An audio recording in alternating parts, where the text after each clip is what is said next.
Hi hello నమస్తే welcome to విజయ మా ఊరు ఆడియో బుక్స్ ఛానల్. నేను విజయలక్ష్మిని. ఈ రోజు మీకు వినిపించబోతున్న నవల మౌన రాగం.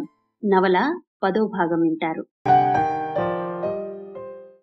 దేదీప్య అలా అంటుంటే గర్వంగా తృప్తిగా అనిపించింది లక్ష్యాన్వేష్కి. పత్రిక పేరు గురించి మళ్ళీ ఏమైనా ఆలోచిస్తారా? అదే ఫైనలా? అంది దేదీప్య. లక్ష్యం నాకు నచ్చింది దేదీప్య. పత్రిక పేరు లక్ష్యం అనే పెడదాం. మా ఇంట్లో వాళ్ళు కూడా ఈ పేరును బాగా ఇష్టపడతారు అన్నాడు లక్ష్యాన్వేష్. దేదీప్య మాట్లాడకుండా మౌనంగా కూర్చుంది. దేదీప్య, సుభాష్ చంద్ర పత్రిక ఫీల్డ్ లో నీకు ట్రైనింగ్ ఇప్పించడం కోసం తన స్పెషల్ ఇంట్రెస్ట్ తో నిన్ను యూకే పంపారు కదా? అడిగాడన్వేష్. అవును, పంపారు. నేను ట్రైనింగ్ అయి వచ్చిన కొద్ది రోజులకే ఆయన చనిపోయారు.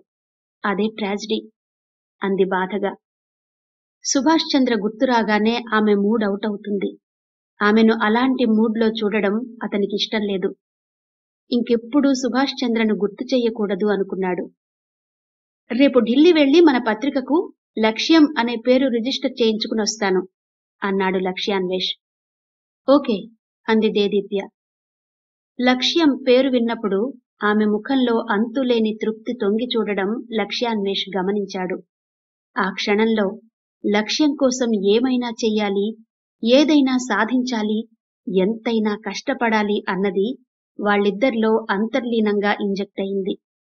పత్రికాఫీసు నుండి ఇంటికి రాగానే కావ్యకి కాల్ చేసింది దేదీప్య. హలో అంది కావ్య. ఎక్కడున్నావు కావ్య? ఇంట్లోనే తీరిగ్గా క్రికెట్ చూస్తున్నా. ఏంటో చెప్పు. నేను నీకో సర్ప్రైజ్ న్యూస్ చెప్పాలి. నేను రానా మీ ఇంటికి? రా, ఇంట్లో కూడా ఎవరూ లేరు అంది కావ్య. దేదీప్య వెంటనే కాల్ కట్ చేసి కావ్య ఇంటికి వెళ్ళింది. టీవీలో వస్తున్న ఇండియా వర్సెస్ ఆస్ట్రేలియా మ్యాచ్లో లీనమై చూస్తున్న కావ్య దేదీప్య పిలుపు విని మనలోకంలోకొచ్చింది. రా దేదీప్య, కూర్చో. ఏదో సర్ప్రైజ్ న్యూస్ అన్నావు అంది కావ్య తన దృష్టిని టీవీ మీద నుండి మరల్చకుండానే. సర్ప్రైజ్ న్యూసే. నేనైతే ఆ షాక్లో నుంచి ఇంకా తేరుకోలేదు. ఉదయం నేను చూస్తున్నది నిజమేనా అన్నంతగా ఆశ్చర్యపోయాను. నేత్ర పత్రికను కొన్నదెవరో తెలుసా? లక్ష్యాన్వేష్ ఫాదర్ అమృతరావు. ఇప్పుడా పత్రిక చైర్మన్ లక్ష్యాన్వేష్ అంది దేదీప్య. వాట్ అంటూ సోఫాలో నుంచి ఎగిరిపడ్డంత పనిచేసింది కావ్య. హా, నిజం కావ్య. అంటే నువ్వు లక్ష్యాన్వేష్ని కలిశావా, మాట్లాడావా అంటూ అతని పేరు పలికేటప్పుడు మాత్రం కాస్త తడబడింది నోరు తిరగగా కావ్య. లక్ష్యాన్వేష్తో Dedeepya మాట్లాడిందంటే 8th wonder కావ్యకి. అందుకే చెప్పు దేదీప్య, అతనితో నువ్వు మాట్లాడావా అంది కావ్య. మాట్లాడాను. ఇప్పుడు లక్ష్యాన్వేష్ చాలా మారిపోయాడు. చూస్తే నువ్వు నమ్మలేనంతగా మారిపోయాడు. ఇద్దరం చాలాసేపు మాట్లాడుకున్నాం. నీ గురించి కూడా అడిగాడు. నాకెందుకో అతన్ని చూడగానే మా ఇద్దరి మధ్యన జరిగిన విషయాలేమీ గుర్తు రాలేదు. పైగా అవన్నీ నాకిప్పుడు సిల్లీగా అనిపిస్తున్నాయి అంటూ మార్నింగ్ వాళ్ళిద్దరి మధ్యన జరిగిన మాటలన్నీ చెప్పింది దేదీప్య. ఊపిరి బిగబట్టి విన్నది కావ్య. కాని వెంటనే నవ్వుతూ, శత్రువులిద్దరూ మళ్లీ మిత్రులయ్యారన్నమాట అంది కావ్య. క్రికెట్ చూస్తూ కూడా కావ్య మనసు లక్ష్యాన్వేష్నే గుర్తు చేసుకుంటోంది. ఇన్ని రోజులు కావ్య మనసు అట్టడుగు పొరల్లో అతను దాగి ఉండడం కావ్యకి తెలుసు. నేనెప్పుడూ లక్ష్యాన్వేష్ని శత్రువులా చూడలేదు. అలాగని మిత్రుడుగా కూడా అనుకోలేదు. జస్ట్ క్లాస్మేట్ అంతవరకే. కాని ఈరోజు అతను ఒక పత్రికాఫీస్కే చైర్మన్ అంది దేదీప్య. కావ్య ఇంకేం మాట్లాడకుండా క్రికెట్ చూస్తోంది. ఈ క్రికెట్ చూస్తుంటే నాకో విషయం గుర్తొస్తోంది కావ్య. అప్పట్లో మన క్లాస్ బాయ్స్ అంతా క్రికెట్ ఆడ్డానికి గ్రౌండ్కెళ్తూ మన వైపు చూసి మమ్మల్ని ఎంకరేజ్ చేయడానికి మీరు రారా అని పిలిచేవాళ్లు, గుర్తుందా అంది దేదీప్య. గుర్తుంది, పిలిచేవాళ్లు. నేను కూడా వాళ్లతో ఎందుకు రాము, వస్తాం. మీరు ఆడే గ్రౌండ్లో మాకోసం ఒక టెంట్, ఆ టెంట్ కింద టేబుల్ పక్కన తినడానికి స్నాక్స్, తాగడానికి కూల్ డ్రింక్స్ అరేంజ్ చేస్తే అవి తింటూ తాగుతూ చప్పట్లు కొడుతూ మిమ్మల్ని ఎంకరేజ్ చేస్తాం అని అనేదాన్ని. అది విని లక్ష్యాన్వేష్ ఏమనేవాడో గుర్తుందా అంది కావ్య నవ్వి. దేదీప్య కూడా నవ్వి, ఉంది.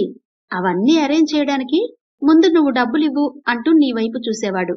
నువ్వేమో ఈ లక్స్ సోప్ది ఎప్పుడు బిజినెస్ మైండే. అతనికి వినిపించకుండా పక్కకి తిరిగి కామెంట్ చేసేదానివి. ఆ కామెంట్ ఈ రోజు లక్ష్యాన్వేష్ని ఆ సీట్లో చూడగానే గుర్తొచ్చింది కావ్య అంటూ అప్పటి సంగతుల్ని గుర్తు చేసి ఉత్సాహంగా చూసింది దేదీప్య. నీకింకా అవన్నీ గుర్తున్నాయా దేదీప్య అని ఆశ్చర్యపోయింది కావ్య. ఉన్నాయి, ఎందుకుండవు, గత జన్మ కాదుగా, ఇంకా చాలా గుర్తున్నాయి కావ్య అనన్నదే కాని ఒకరోజు తన పుట్టినరోజున అభిరామ్ విష్ చేస్తాడని కాలేజీలో ఎదురు చూస్తుంటే లక్ష్యాన్వేష్ వచ్చి 2 రోజా పువ్వులు చేతికిచ్చి హ్యాపీ బర్త్డే దేదీప్య, ఈ డ్రెస్ లో నువ్వు మందార ఆకులో చుట్టిన తెల్ల గులాబీలా ఉన్నావు అని అనడం కావ్యతో చెప్పలేకపోయింది. చెప్తే బావుండదని మనసులోనే దాచుకుంది. ఏదేమైనా దేదీప్య ముఖంలో ఇన్ని రోజులు కనిపించని నవ్వు ఇప్పుడు కనిపిస్తుంది. హుషారుగా కూడా ఉంది. దేదీప్యను అలా చూస్తుంటే గతం చాలా ఘనమైంది అనడానికి ఇంతకన్నా నిదర్శనమేం కావాలి అని మనసులో అనుకుంది కావ్య. ఢిల్లీ వెళ్లిన లక్ష్యాన్వేష్ పత్రికకు లక్ష్యం అనే పేరును రిజిస్టర్ చేయించుకునొచ్చాడు. లక్ష్యాన్వేష్ మాట్లాడుతుంటే అతనికి ఎదురుగా కూర్చుంది దేదీప్య. మీరు చెప్పినట్టే మన లక్ష్యం పేరును ఢిల్లీలో రిజిస్ట్రేషన్ చేయించుకునొచ్చాను. ఇక మన పత్రికను ప్రజల్లోకి తీసుకుని వెళ్లాలంటే అతి తక్కువ కాలంలో విశేషమైన పేరు ప్రఖ్యాతులు రావాలంటే ఏం చెయ్యాలో చెప్పండి అన్నాడు లక్ష్యాన్వేష్. ఆలోచనలో పడింది దేదీప్య. అంత ఆలోచన దేనికి దేదీప్య? మీరు యూకేలో సంపాదించిన నైపుణ్యంతో పాటు మీ అనుభవాన్ని కూడా ఈ పత్రికపై పెట్టి అన్ని రకాల ప్లానింగ్స్ చేద్దాం అన్నాడు అన్వేష్. ఇన్ని రోజులు పత్రికలో పనిచేసిన అనుభవం ఉన్న దేదీప్య లక్ష్యాన్వేష్ మాటలకి వెంటనే స్పందించింది. ఇట్స్ ఓకే మిస్టర్ లక్ష్యాన్వేష్, పత్రికను నిర్వహించడమంటే ముఖ్యంగా డెడికేషన్, ఫోకస్ మైండ్ అవసరం. ఈ ప్రాజెక్ట్లో గోల్ రీచ్ అవ్వాలంటే ఇప్పుడున్న టీంలో కొన్ని చేంజెస్ అవసరం. ముఖ్యంగా యంగ్ టాలెంట్ ని ఇన్వైట్ చేయాల్సిన అవసరం ఉంది. యంగర్స్ తో కొత్త టీంని ఫామ్ చేద్దాం అంది దేదీప్య. మరి టీంకి ఎవరెవరు కావాలో సజెస్ట్ చేయండి అన్నాడు లక్ష్యాన్వేష్. దేదీప్య వెంటనే పత్రికా రంగంలో అనుభవం ఉన్న 5 పేర్లు చెప్పింది. ఆ 5 పేర్ల మీద ఫీడ్బ్యాక్ ను పోల్చుకుని చూసి, very good Dedeepya, excellent winnowing టీంని చూస్ చేశారు. వీరి గురించి బయట మంచి పేరుంది. ఓకే, వీరిని ఎప్పుడు అప్రోచ్ అవుదాం అని అడిగాడు లక్ష్యాన్వేష్. రేపు మార్నింగ్ వెళ్దాం అంది దేదీప్య. ఓకే, వాళ్లతో మనం ఏమేమి డిస్కస్ చెయ్యాలో నోట్స్ ప్రిపేర్ చెయ్యండి, రేపు పట్టుకెళ్దాం అన్నాడు. నోట్స్ ప్రిపేర్ చేయడంలో మునిగిపోయింది దేదీప్య. తెల్లవారింది. సుభాష్ చంద్ర ద్వారా అయిన పరిచయాలను లక్ష్యం కోసం బాగా ఉపయోగించుకుంది దేదీప్య.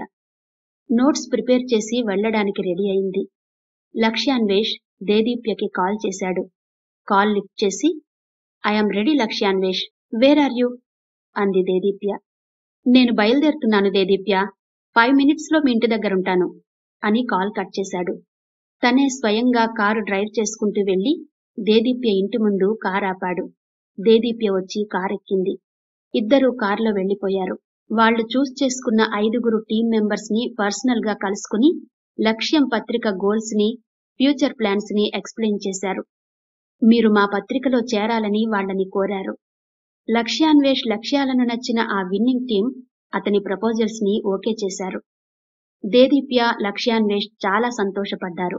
ఆ సంతోషంలో ఇద్దరూ ఒకరికొకరు కంగ్రాట్స్ చెప్పుకున్నారు.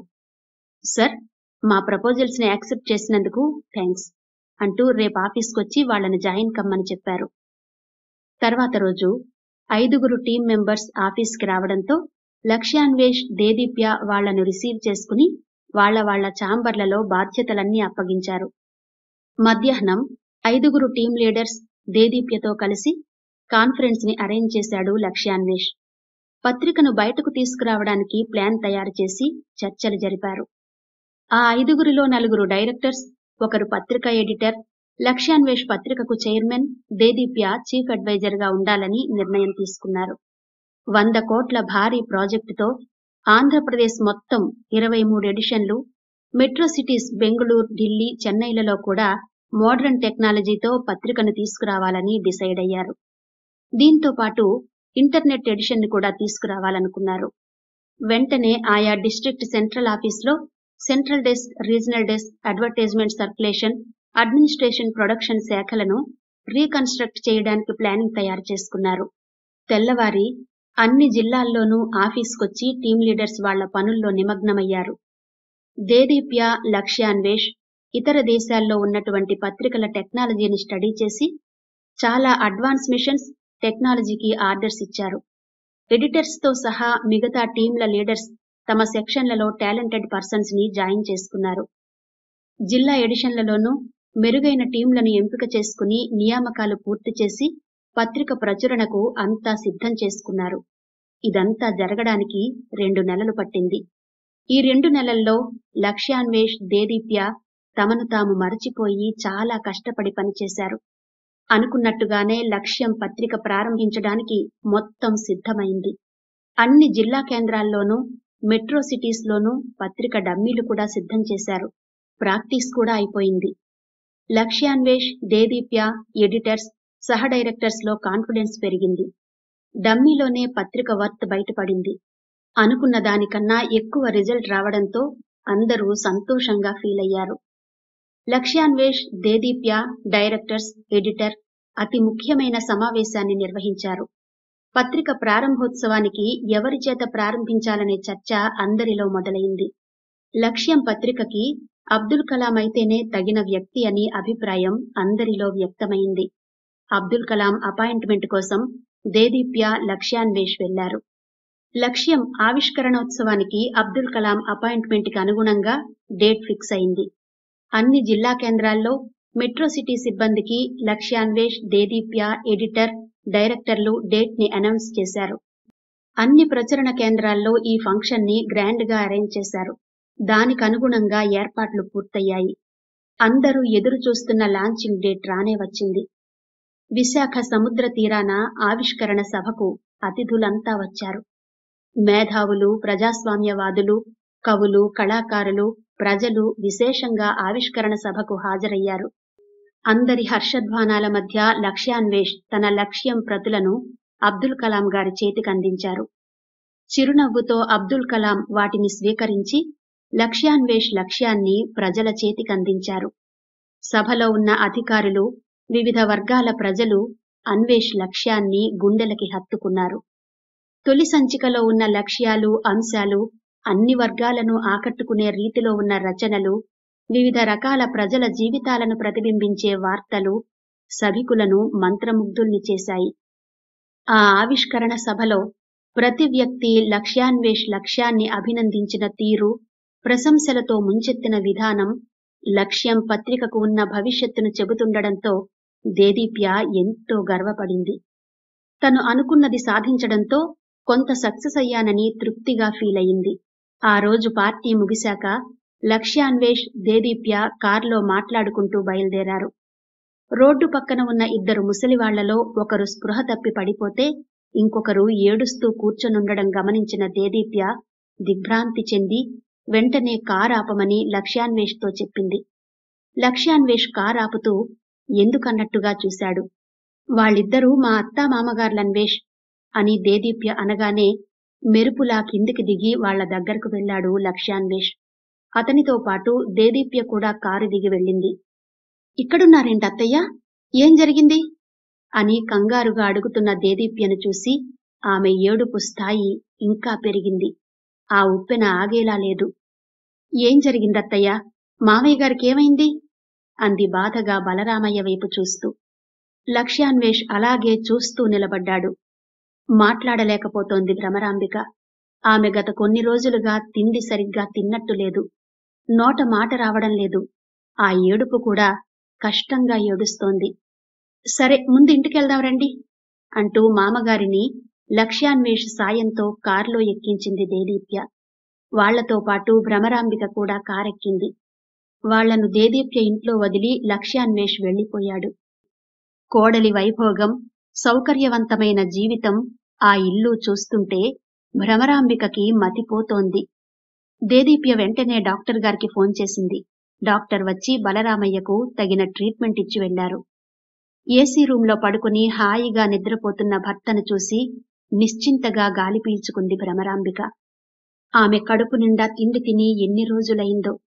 ఆ విషయం కోడలని కూడా చూడకుండా కళ్ళ నీళ్లు పెట్టుకుంటూ దేదీప్యతో చెప్పుకుంది. దేదీప్య మనసు కదిలిపోయింది. దేదీప్యను ఒకప్పుడు నిర్దయగా దారుణంగా చూశానన్న విషయం గుర్తొచ్చి భ్రమరాంబిక గుండెనెవరో పిండినట్టయింది. క్షమించు తల్లి అని అడిగే ధైర్యం కూడా లేనిదానిలా తప్పు చేసినట్లు తలవంచుకుంది. జీవితంలో జరిగిపోయిన మంచి విషయాలేవైనా ఉంటే గుర్తు చేసుకుంటూ ప్రశాంతంగా ఉండండత్తయ్య. తల వంచుకుని బాధపడే వయస్సు కాది మీది. మీ రూంలో టీవీ పెట్టించాను. అందులో సంస్కృతి ఛానల్ వస్తుంది. అందులో మీరు చూడదగిన వస్తుంటాయి, చూడండి అంది దేదీప్య. అనుభవం అందుకున్న శిఖరంలా మహోన్నతంగా అనిపిస్తున్న దేదీప్యను ఓ క్షణం అలాగే చూసిందావిడ. డైరీలో రాతల్ని చూసి పక్కన పడుకున్నట్టు అనుమానించి కోడల్ని నిర్దాక్షిణ్యంగా వదిలేశామని మా ముఖం మీద ఉమ్మేసిన వాళ్ళున్నారు దేదీప్య. దానికి వ్యతిరేకంగా మాట్లాడిన వాళ్ళు కూడా ఉన్నారు. కాని లోకందేం పోయింది? అన్ని కోణాల్లో మాట్లాడుతుంది. మనం గుడ్డివాళ్లం కావడమే మన తప్పు అంది భ్రమరాంబిక. ఇప్పుడా విషయాలన్నీ వినాలని లేకపోయినా మౌన గంభీరంగా కూర్చుంది దేదీప్య. ఆ తప్పే మమ్మల్నిలా నడివీధి పాలు చేసింది తల్లి. దీపక్ ఇప్పుడు మన లోకంలో లేడు. నేహ అనే అమ్మాయితో సంబంధం పెట్టుకున్నాడు. అప్పుడు మీరున్న వీధిలోనే ఇష్టారాజ్యంగా బ్రతుకుతున్నాడు. వాడికేమైనా పెద్ద చిన్న భయం ఉందా? అడిగేవాళ్లున్నారా? ఇప్పుడు మాకు డబ్బులివ్వడం కూడా మానేశాడు. మీ తోడికోడలు తన రెక్కల కష్టంతో తన కుటుంబాన్ని నెట్టుకొస్తోంది. నీ మరిది మెడికల్ షాపులో పనిచేస్తున్నాడు. ఎటొచ్చి మాకే కష్టాలొచ్చాయి.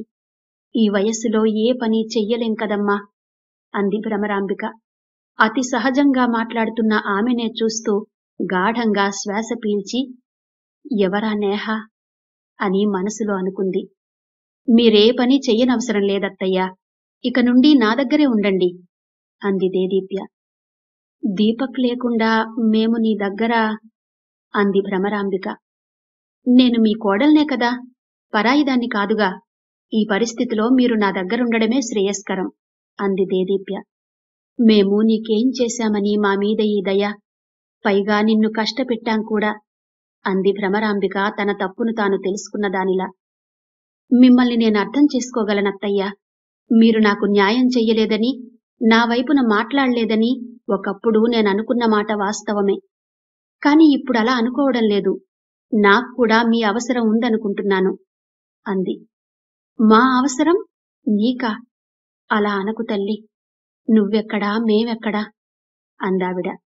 అది కాదత్తయ్యా, నాతో మీరుంటే నాకు కూడా తోడుగా ఉంటారని. అదే నేను మీ బిడ్డనైతే నన్నిలా ఒంటరిగా వదిలేస్తారా అంది.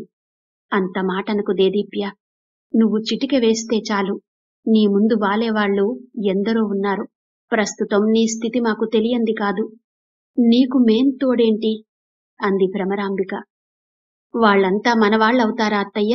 మీరే కదా నా వాళ్ళు అంది ప్రేమగా దేదీప్య. నిజమే తల్లి. నా పిచ్చి కాకుంటే నీకన్నా ముందు రోడ్డు మీద ఎందరో మమ్మల్ని చూశారు. వాళ్లంతా మమ్మల్ని కారులో ఎక్కించుకుని వాళ్ల ఇళ్లకు తీసుకువెళ్లారా? ఏసీ రూముల్లో పడుకోబెట్టారా? డాక్టర్లను పిలిపించి ట్రీట్మెంట్ ఇప్పించారా అంటూ కళ్ళొత్తుకుంది. అత్తగారిని ఓదారుస్తూ, మామగారిని పరామర్శిస్తూ అక్కడే కూర్చుంది దేదీప్య. తెల్లవారింది. ప్రతి జిల్లా నుండి మార్కెట్లోకి లక్ష్యం పత్రిక పాఠకుడి చేతుల్లోకి వెళ్ళింది. దేదీప్య, లక్ష్యాన్వేష్ ఏ ఆశయాలతోనైతే లక్ష్యంని ప్రారంభించారో అదే ఆశయంతో లక్ష్యం ప్రతి పాఠకుడి ముంగిలిని తట్టింది. పత్రికలో వచ్చిన కథనాలు సామాన్య జనహితాన్ని కోరిన లక్ష్యం విధానం, రంగులతో ఆవిష్కృతమైన వైనం ప్రజల్లో విశేష స్పందన తెచ్చింది. ఏ మారుమూల పల్లెల్లో చూసినా, అభివృద్ధి చెందిన పట్టణాల్లో చూసినా లక్ష్యం గురించే చర్చ. ప్రతి వాడలో, ప్రతి వీధిలో లక్ష్యం కనబడింది. మహిళలు, స్టూడెంట్స్, మేధావులు, వర్కర్స్, కవులు, కళాకారులు లక్ష్యాన్ని ఆదరించారు. వివిధ జిల్లా కేంద్రాల నుండి లక్ష్యం సర్క్యులేషన్ ఇంతకింత రెట్టింపయ్యి ఆంధ్రప్రదేశ్ అంతా లార్జెస్ట్ సర్క్యులేటెడ్ డైలీగా గుర్తింపు తెచ్చుకుంది. కుప్పలు తెప్పలుగా వస్తున్న వ్యాసాల ప్రకటనలు, జనాదరణ కలిగిన పత్రికకు ప్రాణం పోస్తున్న ప్రభుత్వ ప్రకటనలతో లక్ష్యం రెవెన్యూ వేల కోట్లకు పడగెత్తింది. దినదిన ప్రవర్ధమానమవుతున్న లక్ష్యం పత్రికతో లక్ష్యాన్వేష్ ఆలోచనలు ముందుకు సాగుతున్నాయి. బాల్కనీలో అభిరామ్ పక్కన కూర్చుని ఆసక్తిగా బయటకు చూస్తోంది లాలిత్య. దేదీప్య ఇంటి ముందున్న మొక్కలు పూలు పూసి దేదీప్యను గుర్తు చేస్తుంటే మనసు భగ్గుమంది. దేదీప్య ఇల్లు ఖాళీ చేసి వెళ్లిపోయాక కూడా ఆమె గుర్తుకు రావడానికి కారణం ఆ మొక్కలే. పూలంటే మక్కువగల అభిరామ్ వాటినే చూస్తూ రిలాక్స్ గా ఫీల్ అవ్వడం భరించలేకుండా ఉంది. ఆవిడగారేమో పూలు పూయించి వెళ్లడం, ఈయన గారిలా ఫీల్ అవుతూ వాటినే చూడ్డం. ఈ రిలేషన్ కి ఏ రంగు పూయాలో అర్థం కాకుండా ఉంది లాలిత్యకి. నిజానికి అరుణాదేవి లాలిత్యను విజయవాడ తీసుకెళ్లి సైకియాట్రిస్ట్ దగ్గర కౌన్సిలింగ్ ఇప్పించాక నార్మల్ అయింది. అభిరామ్ అభిరుచులకి తగిన విధంగా మారింది. అభిరామ్కి ఇప్పుడెలాంటి అసంతృప్తి లేదు. అతనికి కావలసింది దొరికాక వేరే ఆలోచనలు కూడా అతనికి రావడం లేదు. కాని ఎంత కౌన్సిలింగ్ ఇప్పించినా లాలిత్య మారేంతవరకే మారింది. ఆడవాళ్లలో అతి సహజంగా ఉండే అసూయ, అనుమానం ఆమెలో అలాగే ఉండిపోయాయి. మొన్నటి వరకు అభిరామ్ బైక్ మీద తిరిగిన దేదీప్య ఇప్పుడు లక్ష్యాన్వేష్ కారులో తిరుగుతూ కనిపిస్తుంటే మైండ్ బ్లోయింగ్ తెలుసా అంటూ ఏదో గుర్తొచ్చిన దానిలా తన కళ్ళని చేతుల్ని విచిత్రంగా తిప్పింది లాలిత్య. ఏం చూసో మతిపోవడం అన్నాడు వెంటనే అభిరామ్. అక్కడ ఒక పువ్వుపై 2 తుమ్మెదలు వాలాలని ప్రయత్నిస్తుంటే వాటికన్నా ముందు 3వ తుమ్మెద వాలి ఆ పువ్వులోని మకరందాన్ని తాగి మత్తుగా ఎగిరి మరో పువ్వుపై వాలుతుంటే అటే చూస్తున్నాడు అభిరామ్. ఆమె ఎంత ఎక్స్ప్రెషన్ ఇచ్చినా ఆమె వైపు చూడని భర్త చూపుల్ని వెంటనే ఆమె చూపులు ఫాలో అయ్యాయి. చిదంబరంలో రహస్యం చూద్దామని అంత దూరం వెళ్తే అక్కడో గుడ్డ కనిపించినట్టు అక్కడేం కనిపించలేదు లాలిత్యకి. నాకు మతిపోవడం దేనికో చెప్పనా? దేదీప్యకి మీ బైక్ మీద నుండి వాళ్ల బాస్ కారులోకి ప్రమోషన్ వచ్చినందుకు అంది స్పష్టంగా. ఇంకా నీలో ఉండే ఈ పురుగు చావలేదా అన్నట్టుగా చూశాడు అభిరామ్. మీ అమ్మగారు బామ్మ ఎప్పుడు చూసినా దేదీప్యను చూసి నేర్చుకో అనేవాళ్లు. ఏముందండి ఆ దేదీప్య దగ్గర అడిగింది లాలిత్య. అతనేం చెప్తాడో వినాలని అతని వైపు చూసింది. అభిరామ్ అటూ ఇటూ కాని సమాధానం వచ్చేలా తన భుజాలను కుదిపి అంతటితో తన సమాధానం అయిపోయినట్టు చూశాడు. ఏంటండి మీ సమాధానం? భుజాలు కదిలిస్తే సరిపోతుందా? కష్టపడి అంత పెద్ద కొండ ఎక్కితే అక్కడ దేవుడు లేకుండా రాయి కనిపించినట్టు నా ప్రశ్నకు ఫలితమేంటికా? అయినా అంత సమాధానం లేని ప్రశ్న నాది అంది. డాక్టర్ దగ్గరికెళ్ళాక మందుల డోసు ఎక్కువైనట్టుంది. ఏం మాట్లాడుతుందో ఏమో అనుకున్నాడు. చూడండి, దేదీప్యలాగా నేను ప్రేమించిన వాడి మీద డైరీలో కవిత్వం రాసుకుని వాడితో కలిసి ఫోటోలు దిగి వాడు కాదంటే వేరెవరినో పెళ్లి చేసుకోలేదుగా. అవన్నీ తెలిసి మొగుడొదిలేస్తే ఉద్యోగం పేరుతో రోజూ వాళ్ల బాస్ కారులో తిరగడం లేదుగా. ఇలాంటి పనులు దేదీప్యకి చేతనైనట్టు నాకు చేతకావుగా. ఇదేనా మీ వాళ్ల బాధ? ఇదేనా మీ వాళ్ళు నన్ను నేర్చుకోమనేది అంది లాలిత్య. దేదీప్య ప్రేమించింది అభిరామ్ని అన్న ఒక్క విషయం తప్ప మిగతా మొత్తం తెలుసు లాలిత్యకి. లాలిత్య ఏం మాట్లాడుతుందో తెలిసినా అవన్నీ ఎలా తెలిసాయో అర్థం కాలేదు అభిరామ్కి. అదే విషయం ఆమెనడిగే లోపలే, ఇవన్నీ తెలియాలంటే అంత ఈజీ కాదులేండి, కష్టపడి సేకరిస్తే తెలుస్తాయి. ఒకరోజు నేహ వాళ్ళింట్లో పనిచేసే అమ్మాయికి నా పాత నైటీ ఇచ్చి మంచి చేసుకుని అడిగి తెలుసుకున్నాను అంది. ఎలా ఉన్నాయి నా తెలివితేటలు అన్నట్టుగా చూసింది. నేహ ఎవరు అడిగాడు అభిరామ్. నేహ దీపక్ కీప్ టక్కున చెప్పింది లాలిత్య. దీపక్కి కీప్ కూడా ఉందా అంటూ షాక్ అయ్యాడు అభిరామ్. ఉంది, మన వీధిలోనే ఆ చివరింట్లో ఉంటుంది. అయినా మీరెందుకంత షాక్ అయ్యారు అంది అనుమానంగా చూస్తూ. నాకు షాకెందుకు? ఏదో నువ్వు చెప్తున్నావు కాబట్టి వింటున్నాను. వినకపోతే మళ్ళీ వినలేదంటావుగా అంటూ తనలోని ఫీలింగ్స్ ని కప్పిపుచ్చుకున్నాడు అభిరామ్. నేహ కూడా చదువుకున్న అమ్మాయేనట. ఉద్యోగం రాక డిప్రెషన్లో ఉంటే దీపక్ పరిచయమై షెల్టర్ ఇచ్చాడట.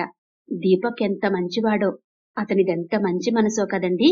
అసలా దేదీప్య అంటూ ఇంకా ఏదో అనబోతుంటే వినలేనివాడిలా అక్కడి నుంచి క్రిందికి దిగాడు. అతనికెందుకో బాధగా ఉంది. అది పైకి చెప్పుకోలేని బాధ. భర్త ఎక్కడికెళ్తున్నాడో అర్థం కాలేదు లాలిత్యకి. అతను బయటికెళ్లిపోయినట్టు కారు శబ్దం వినిపించింది. అభిరామ్ నేరుగా నేహ ఉండే ఇంటికెళ్లి కాలింగ్ బెల్ నొక్కాడు. డోర్ తీసింది నేహ. ఎవరు కావాలండి? ఆయన ఇంట్లో లేరు అంది. ఆమె మాటల్ని వినిపించుకోకుండా లోపలికెళ్లి సోఫాలో కూర్చున్నాడు అభిరామ్. అతను వెళ్ళింది దీపక్తో మాట్లాడాలని.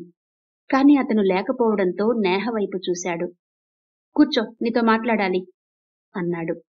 అతను నువ్వు అని సంబోధించడంతో రోషంగా చూసింది నేహ. అసలు మీరెవరో చెప్పి మాట్లాడండి, లేదంటే బయటకు నడవండి అంది కోపంగా. అభిరామ్ ఆమె వైపు కోపంగా చూశాడు. దీపక్ ఒకప్పుడు మా ఇంటి పక్కనుండేవాడు. నేను యశోధర కొడుకును అన్నాడు. ఓ, మీరా అంది నేహ. మీ గురించి నాకు ముందే తెలుసు అన్నట్టుగా చూసింది. ఆ, నేనే. చూస్తుంటే చదువుకున్న దానిలా కనిపిస్తున్నావు. జీవితాన్ని ఆ మాత్రం ప్లాన్ చేసుకోలేకపోయావా? అయినా ఈ దీపక్కే దొరికాడా నీకు అన్నాడు. అతని మాటల్లో వినిపించిన చులకన భావం ఆమెను నిలువెల్లా చీరేసినట్టు అనిపించింది. కార్పొరేట్ చదువులు చదివిన వాళ్లే సరైన ప్లాన్ చేసుకోలేక అవకతవకల బతుకును గుట్టుగా లాక్కొస్తున్నారు. ఎక్కడో జైల్లో ఉండి బోస్టన్ స్కూల్లో చదివిందాన్ని అనుకున్న ప్లానింగ్ ఎలా సాధించుకోగలను అంది. నేహ మాటలు ఎక్కడో తాకాయి అభిరామ్ని. ఆమె జైల్లో ఉండి చదివాను అనగానే కాస్త జంకాడు. వెంటనే ధైర్యం తెచ్చుకున్నాడు. నువ్వు దీపక్ నొదిలేయ్ అన్నాడు. మీరొదిలేయమనగానే వదిలేయడానికి దీపక్ ఏమైనా నా చేతిలో బొమ్మ చటుక్కున వదిలేసి వెళ్ళిపోవడానికి? అయినా అది చెప్పడానికి మీరెవరు అంది నేహ. మంచి చెప్పడానికి ఎవరైతేనే, నీ మంచిగా చెప్తున్నా విను అన్నాడు అభిరామ్.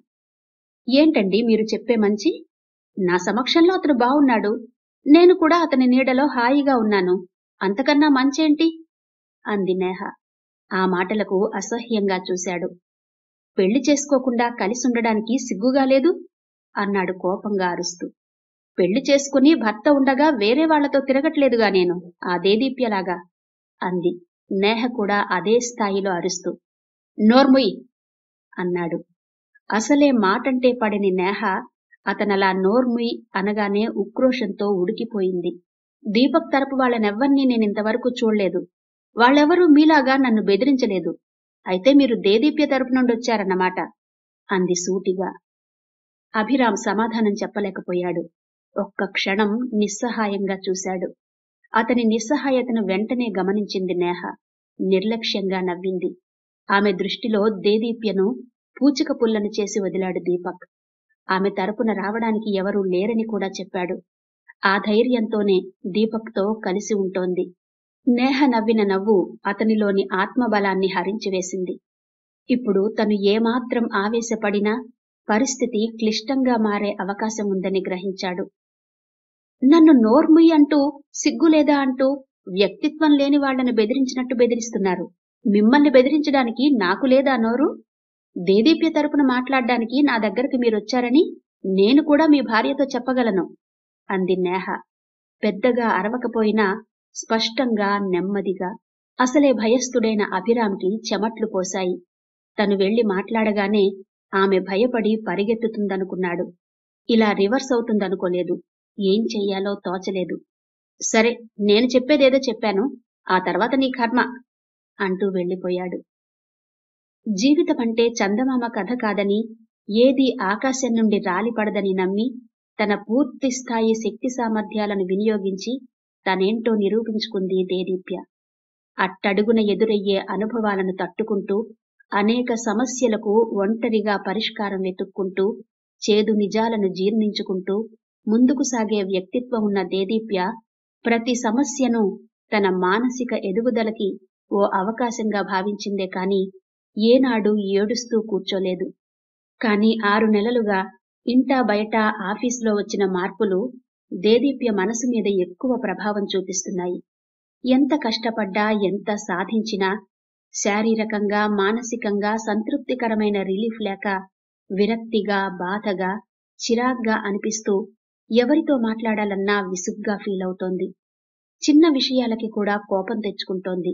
కోపాన్ని కంట్రోల్ చేసుకోకపోతే ఆ కోపంలో తనేదైనా చెయ్యరానిది చేస్తే పత్రికాఫీసులో తనకున్న మంచి పేరు డ్యామేజ్ అవుతుందని చాలా జాగ్రత్తగా ఉంటోంది.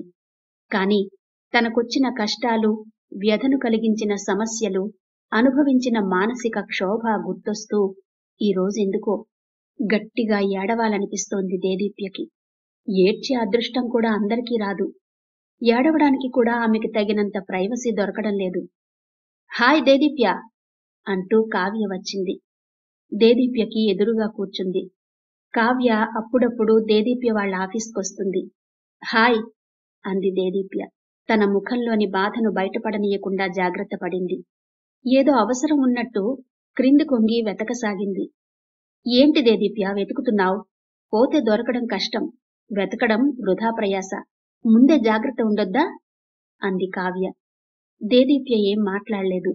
అవసరం లేకపోయినా అక్కడున్న ఫైల్స్ ని అటూ ఇటూ మారుస్తోంది.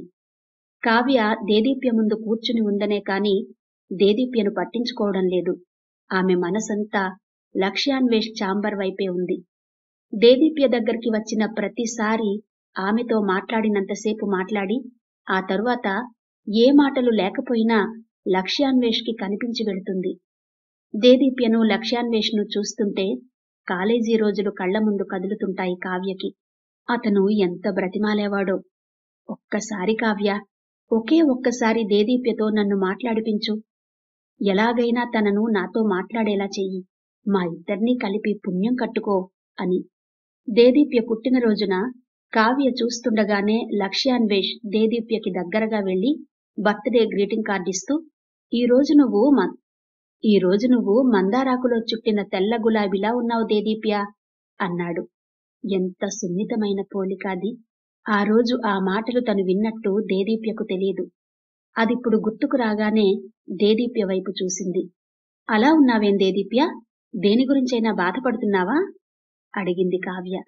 దీపక్ గుర్తొస్తున్నాడు కావ్య అంది దేదీప్య నెమ్మదిగా. అవునా అంది కావ్య.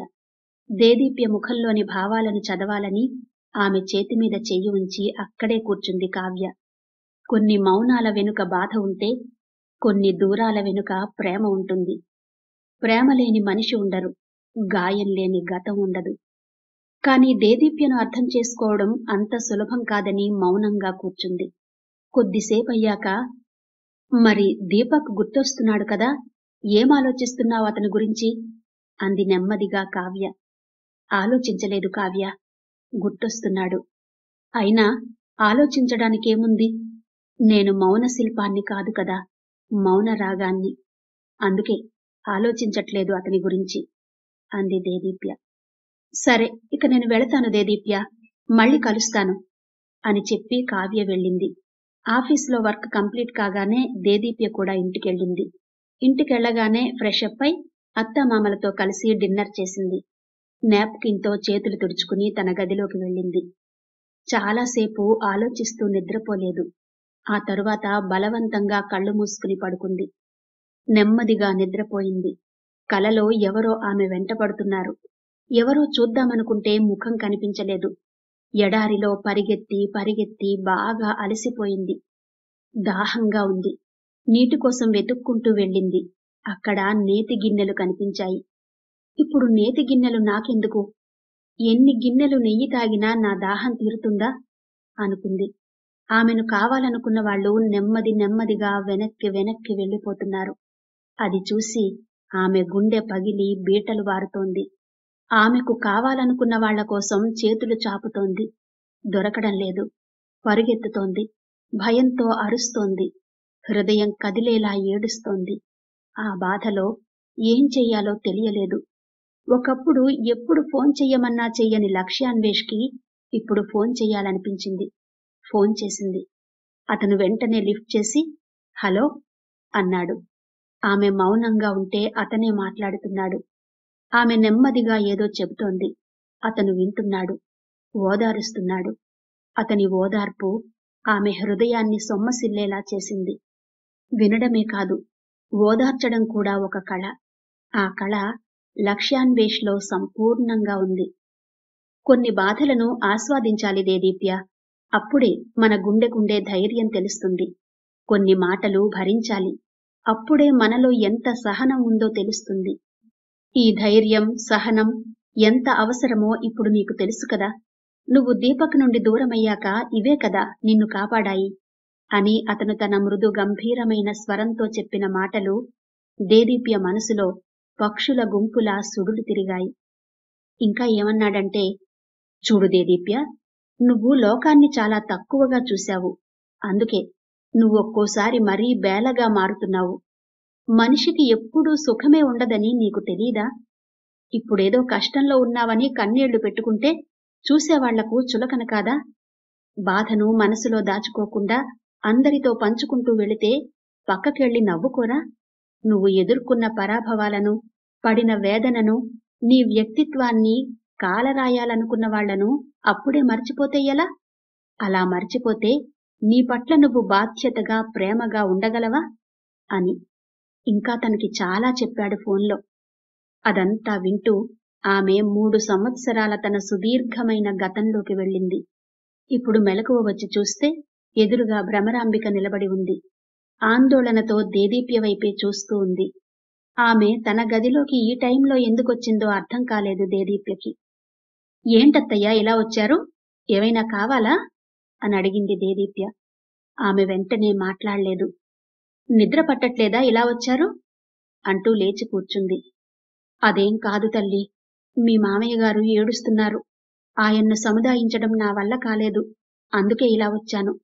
నిన్ను లేపాలంటే ధైర్యం చాలక నిన్నే చూస్తూ నిలబడ్డాను అంది. అయ్యో అలాగా, మామయ్య గారికేమైంది? అంటూ టక్కున బెడ్ దిగి, పదండత్తయ్యా మామయ్య గారిని చూద్దాం అంటూ ఆమెను తీసుకుని బలరామయ్యున్న గదిలోకి వెళ్ళింది దేదీప్య. బలరామయ్య పడుకుని నిద్రపోతున్నారు. మామయ్య గారు పడుకునే ఉన్నారుగా అత్తయ్య, ఏడుస్తున్నారని ఎందుకు చెప్పారు? అంది దేదీప్య.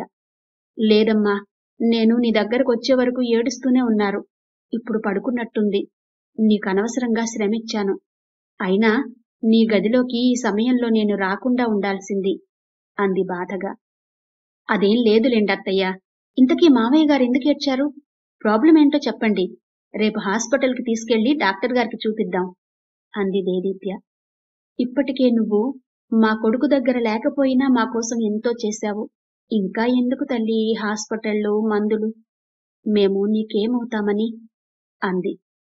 అలా అనుకుంటే ఎవరికి ఎవరు ఏమీ కారు. ఆధారపడే స్థితిలో ఉన్నప్పుడు ఆదుకోవడం ధర్మం. నేను కూడా బాధల్లో ఉన్నప్పుడు అలా ఆదుకోబడిన దాన్నే. మీకు ముందే చెప్పాను, అందరం బాగుండాలి. ఏది చేసినా సంబంధం చూడొద్దు అని. రేపు మామయ్య గారిని హాస్పిటల్కి తీసుకెళ్దాం.